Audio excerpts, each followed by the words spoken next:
Hello and welcome to the Rob Burgess Show. I am, of course, your host, Rob Burgess.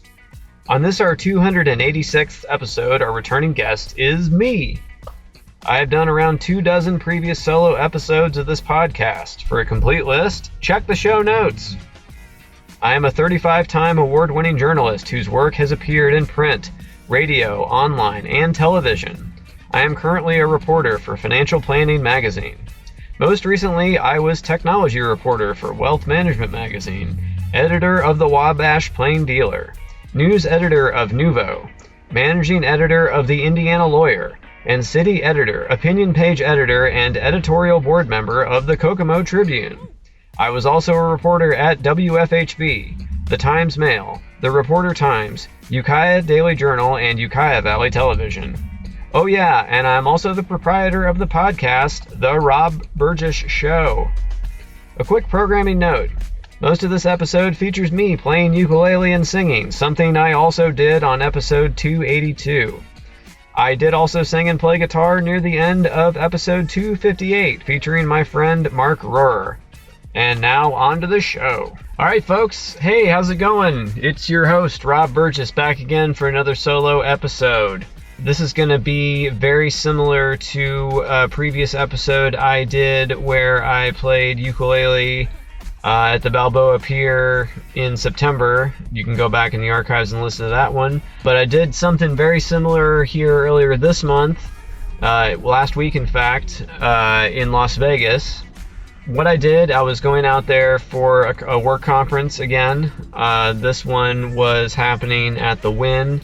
It was the Advise AI conference that my workplace, Financial Planning, was putting on. This is the second year in a row I've been to Las Vegas. I was there last year for a different conference. That was in January of last year. But this time I was here to speak, and I moderated a panel, and I'll talk more about that in a future episode. So what I did, I brought my ukulele again. It didn't go quite as well with the checking of the ukulele. I just went ahead and checked it because last time when I flew with American Airlines, I checked it going there and coming back, and it was fine both times. It arrived intact both times. This time I was not so fortunate, so I checked it on the way out there with Southwest. Southwest, if you're listening, I'm not happy. Anyhow, I arrived in Las Vegas and it was crushed. The neck had been snapped internally and it started going into the body. It looks like something had been placed on top of it very roughly. It was in a soft case, so that was probably my fault. I should have... See, the problem is I have a backpack and a rolling suitcase. The rolling suitcase has my clothes in it. The backpack has my laptops. So I couldn't check the laptops. I just couldn't do that. So I had to keep my backpack with me.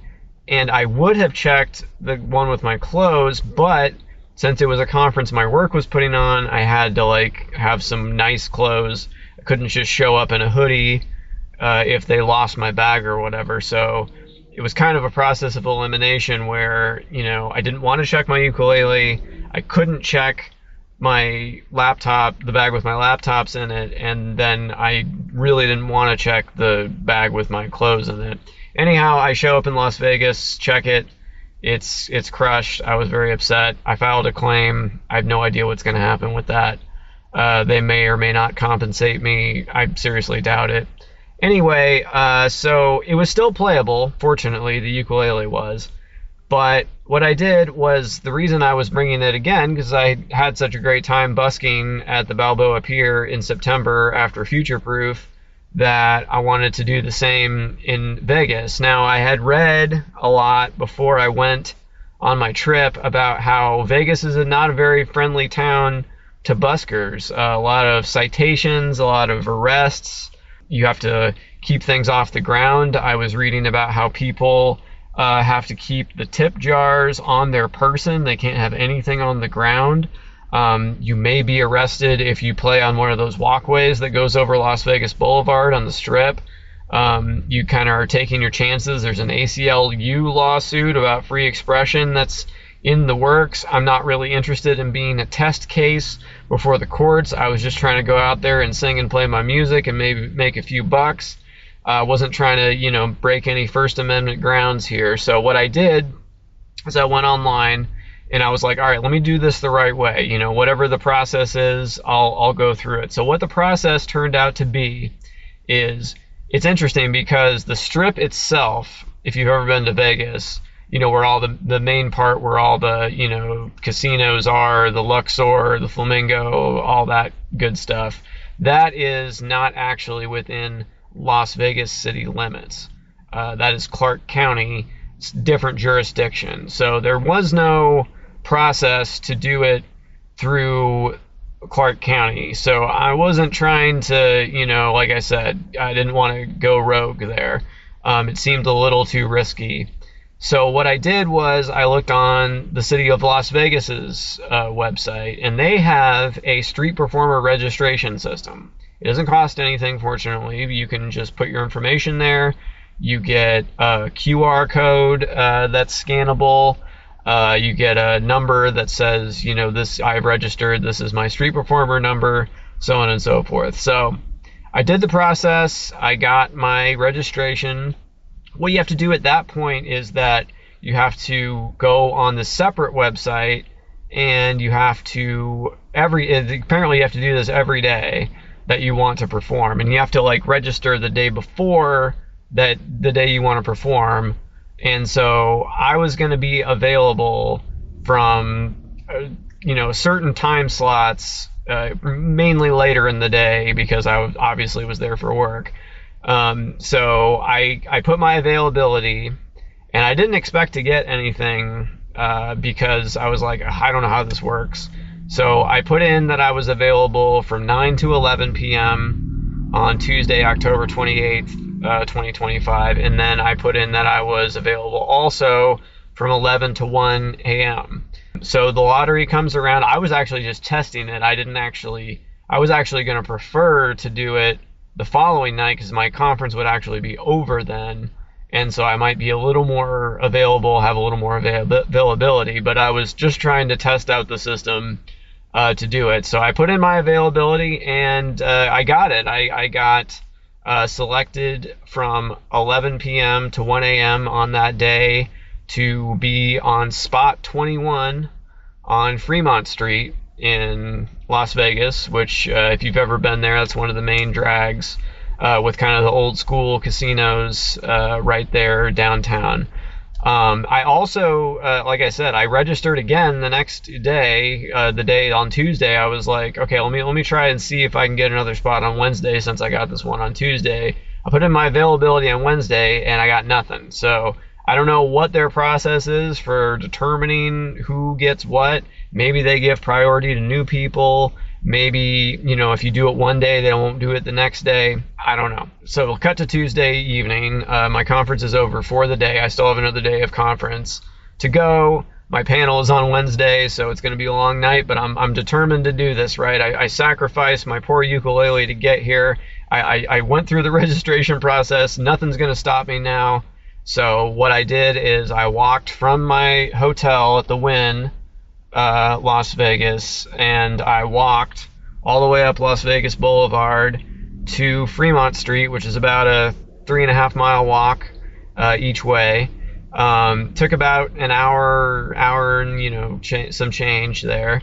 And so I walk all the way there with my ukulele. I get to my spot. Well, first of all, I was parched. I didn't bring any water. I realized after I started walking, and I was like, oh, I'm so thirsty. So I get there. I have about 10 minutes before I'm supposed to be at my spot.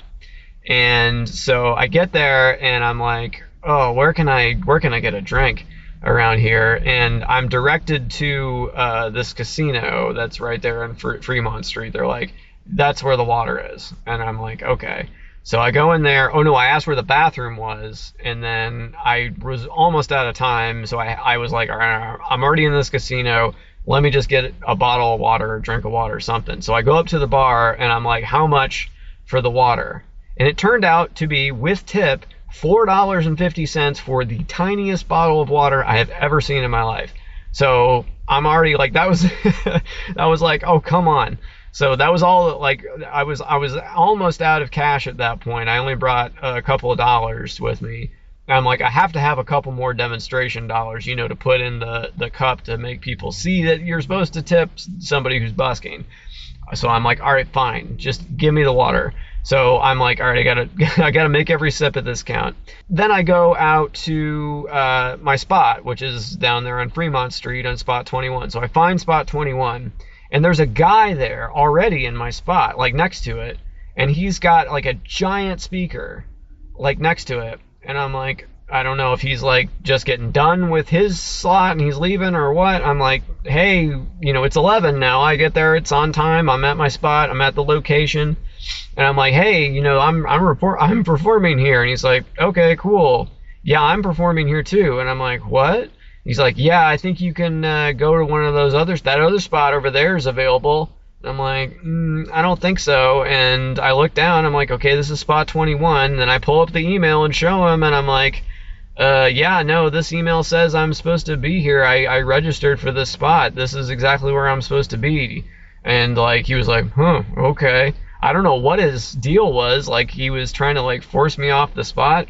I don't know what would have happened either if I'd just gone to the other spot. I'm sure when the police came by, which they did twice, they would have checked to, you know, see where I was supposed to be, and they would have been like, hey, you're not where you're supposed to be. Go back to the other place. So I'm like, no, we're not doing this. You know, this is my spot. And so I don't even know if he was registered or what, or if he just like showed up and hoped nobody would take the spot or I would just leave or what. Anyway, he goes off, you know, across the way to where he was trying to direct me to, and he like turns up this speaker, and you're going to hear it on the recording. Most of the like ambient music or whatever noise that you hear is this guy with his giant speaker across the street. I don't know what his hustle is exactly with this. So I think what he does is, if I'm guessing, he brings his own speaker and power system to Fremont Street, I think, to get people to pay him to play particular songs on his giant speaker. I don't know what else he's possibly doing there to like make it worth his while to do this. I guess that's the hustle. I don't know. None of the songs I heard him play were songs that I would think anyone would give any money to hear on purpose, but whatever. Regardless, I'm like, all right, I'm here. I got my spot. 2 hours. Let's go. So I start playing, and within like a minute, the police come, and they're like, you know, and I have my registration that I told you about with the QR code. I have it up on my phone. I printed it out also at the hotel, but I forgot it. You're supposed to like have it on display at all times or whatever. But I had it on the screen of my phone as I was recording. And so I had it there, and they looked at it, they checked it, they wrote it down, whatever. It didn't seem to be a problem. So the first group of police leave. And then so I'm playing and playing for about an hour, and I got some good ones in there. And then you know, about an hour into it, so this is around midnight, I hadn't made any money at this point. Nobody put anything in my cup. So I get to about, like I said, the hour mark. It's about midnight. I see a guy with red shoes. All right, so I'm playing I Will Survive. I'm getting to near the end. He's been standing there for a while, and I'm not doing great on this song. I keep messing up, and it's not going to be a keeper, you know what I mean? So he's been standing there for a while for the entirety of the song, and then right as I get near the end of the song, he reaches down and takes my cup, the whole thing with the $2 in it, and makes off with it, starts bolting down Fremont Street. He drops, fortunately, the cup that I brought, because that's the same container that I had in when I was in California for the Future Proof one when I did the busking there. So I had like sentimental value with that. So luckily he dropped that. Took the $2. I don't know what the guy was going to buy with $2. I already told you how much the water at the casino cost. He couldn't even buy an entire tiny water with that. So who knows what his plans were with that. So I have one more dollar in my wallet. that I brought with me. I put it in. I'm like, all right, this is it. If someone steals this, I'm out. I'm leaving. But I put my dollar in, and then I started playing another song. And so within 5 minutes of having the $2 stolen, another guy, I don't know if he saw this happen and he felt bad for me or what, or if it was just a coincidence or what. Anyway, a really nicely dressed guy walked by and he poked $20 in. So I'm like, great. So I'm up 18. This is awesome. I put that $20 in my pocket immediately. I didn't leave it in the cup for obvious reasons. So anyway, play the next hour. No one else puts anything in. That's fine. I'm still up. So I'm starting to pack up. It's near 1 a.m. And this guy, who I presume is unhoused, let's say, comes by and asks for the dollar in my thing. And I'm like, all right, well, I guess I appreciate that you asked instead of just taking it. Here you go. Here's the $1. And then he starts like being really belligerent, like, hey, you got any other dollars in your case there? Like, he pointed to my ukulele case, and I'm like, what? I was flabbergasted. I was like, I gave you the dollar. What else? Do you see any other money here? Like, you're shaking me down for more? And I'm like, can we just be done with this? You take the dollar and leave. And I think he got the hint at that point. But I'm like, ugh, that was okay. That's what I get for being a nice guy, I guess. So anyway, I pack up and leave. And so in the end, made $17 on the strength of that one guy. So thank you. Shout out to that one guy. I wish he'd stuck around so I could have played a song for him or introduced myself or something. But hey, it's fine. He gave me the money. That's all that really matters, right? So anyway, I got off around 1. I walked back to the hotel and had a great trip. And I did not check my ukulele on the way back. I was able to just put it in my bag, which I should have done, frankly, the first time. But it was a direct flight. The first one had a layover, and I would have had to try to sneak it on twice and blah, blah, blah. What you're about to hear is my recording of myself playing my ukulele and singing on Fremont Street. I cut out several songs from the list here. The only song that I included from after the thievery happened is the final song that I'll mention here. The rest of them, oh, and I forgot to say that a different group of police came by near the end of my set and told me I couldn't sit down, right? Because I had my Kindle in front of me propped up, and I was reading the music, and I don't have these songs memorized. I was just going through my songbook. I don't have a music stand that I brought with me. Lesson learned. I'll try and bring one of that for next time. And they were like, you can't sit down. So I was crouching, and it wasn't ideal. So the later half of the set is pretty light on the material. I'm not going to include that because it didn't go quite as well musically. But I did include about a dozen songs almost. So what you're going to hear is I'll read off the songs that you're going to hear. I did a cover of Creedence Clearwater Revival, Bad Moon Rising, but it's in a minor key instead of a major key, so it's a bad minor moon rising. Then we have the Ballad of John and Yoko by the Beatles. We have Brand New Key by Melanie. Cracklin' Rose by Neil Diamond. Crazy by Gnarls Barkley. Dancing in the Dark by Bruce Springsteen.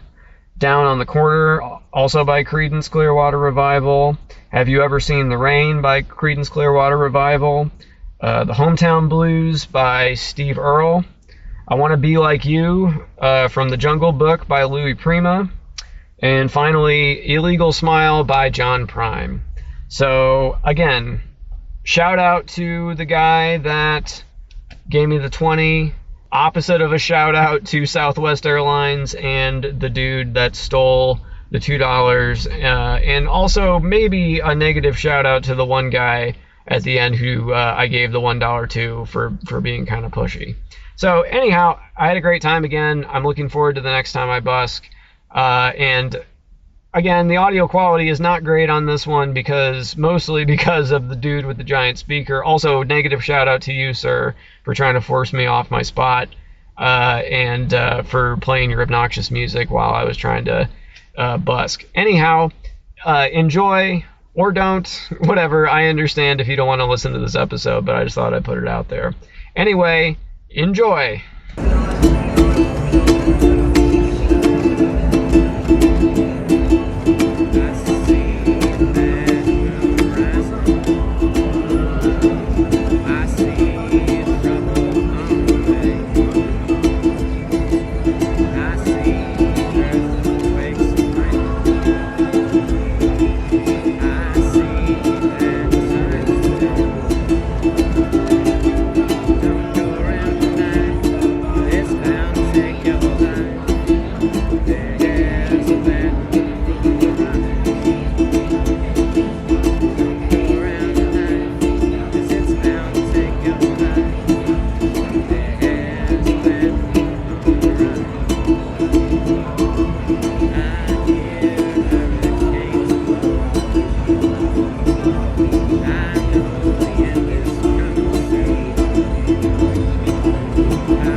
Talking on this